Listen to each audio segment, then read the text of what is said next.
Okay, how's it going, ladies and gents? Welcome back to another episode of Life Made Easy. Today I'm going to be discussing the Pixel 5 that recently came out. I'm going to be continuing to doing the smartphone videos. I've been really enjoying them. Leave a comment down below what smartphone you want me to look at next. Hopefully in the future, when this starts taking off and I can actually afford to purchase these smartphones and do actual reviews on them. Currently I just have my S9. And I think I still have my iPhone 7, but I've already done several reviews on those already. But if you guys would be so kind, make sure to leave a like and subscribe and share this video. And let me know what you think about the Google Pixel 5 after I do my quick overview of it. So let's switch over to my screen. We're going to be taking a look at the Google Pixel 5. I'm just on Best Buy's website currently. And yeah, so this is the Pixel 5 5G. It is 5G capable. It's not the 5 nanometer. Sorry, not 5 nanometer. It's not the fast sort of 5G, which we'll get into in a little bit. I'll talk about that a little later, about what the actual 5G technology is. But yeah, it comes in two colors, just black and then sort of sage. It's very kind of like muted colors, very basic. I always enjoy the Pixel colors, and I've also always been a fan of the Pixel phones in general. I really like stock Android, stuff like that.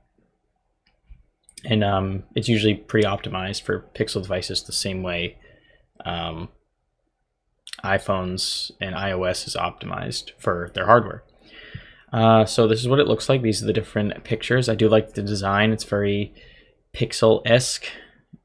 Got that Pixel aesthetic. Very similar to the Pixel 4 that came out last year. Looks like we have a dual camera setup and a fingerprint sensor on the back, which is cool. Better than one camera. So you can choose whatever carrier you want. This is just the unlocked one that I have selected. It has 5G. It's running the latest Android 10 and should receive updates as soon as they come out. It has a 4080 milliamp hour battery, which is pretty large, and considering that this isn't going to be like a power hungry device, you should get very good battery life. And it says up to 48 hours with extreme battery saver on.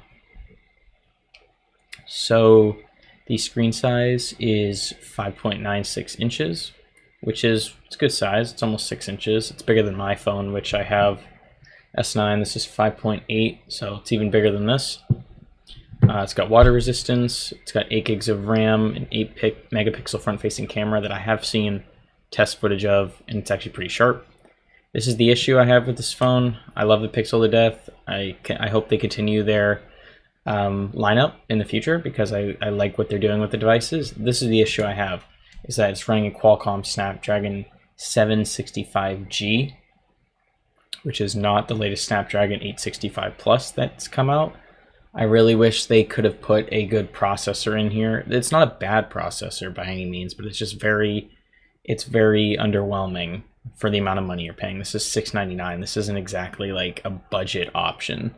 Like, this is iPhone 11 price range, I think, roughly around that. And you're in like OnePlus territory, and you should be getting the latest CPU because it makes a difference. It honestly does make a difference.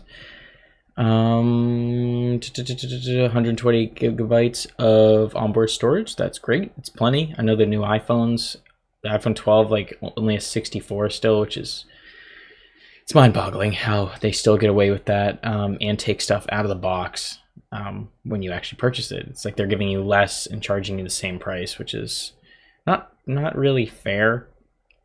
It's got fast charging and USB Type-C. Works with all these carriers. Unlocked, yes. Yeah, this isn't very informative. Has a headphone jack. That's kind of surprising. I didn't actually know that. None of the reviews I've looked at so far discuss the headphone jack.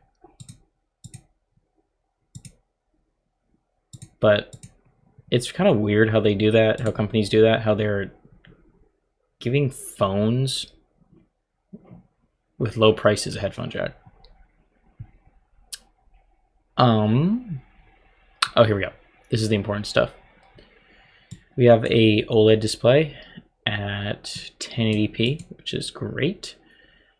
Yep, I know they have cameras on both sides. It's pretty self-explanatory.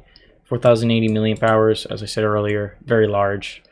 Here are the dimensions for you guys if you're into that. I know that dimensions do matter to some people because they want to try to fit phones in their pocket. Say they have small pockets and they want a portable device, so you can just take notes of those, and you can honestly draw it out on a piece of paper. You can actually like see it in front of you before you make your purchasing decision. And obviously there's no reviews on here yet, but those are the main takeaways from the device. I really wish it did have a Snapdragon 865 Plus in here, but Google's taking a different route with their smartphones now. They're no longer flagships. They're sort of like these like mid-range devices that offer you stock Android, a solid camera, an optimized software, and oh, I don't even think it mentioned the 90 hertz on here, because it does come with 90 hertz. Yeah, it didn't mention that. That's kind of weird. But yeah, it also has 90 hertz, so it makes the whole phone seem very smooth, which is great. I love any refresh rate over 60. I don't know why the new iPhones didn't put those in, and why they didn't add Touch ID to them when Face ID doesn't work well with masks, but that's beside the point. So guys, leave a comment down below what you thought of this Pixel 5. If you enjoyed it, leave a like, subscribe, hit the notification bell, and I will see you guys on the next video from Life Made Easy. Peace out, guys.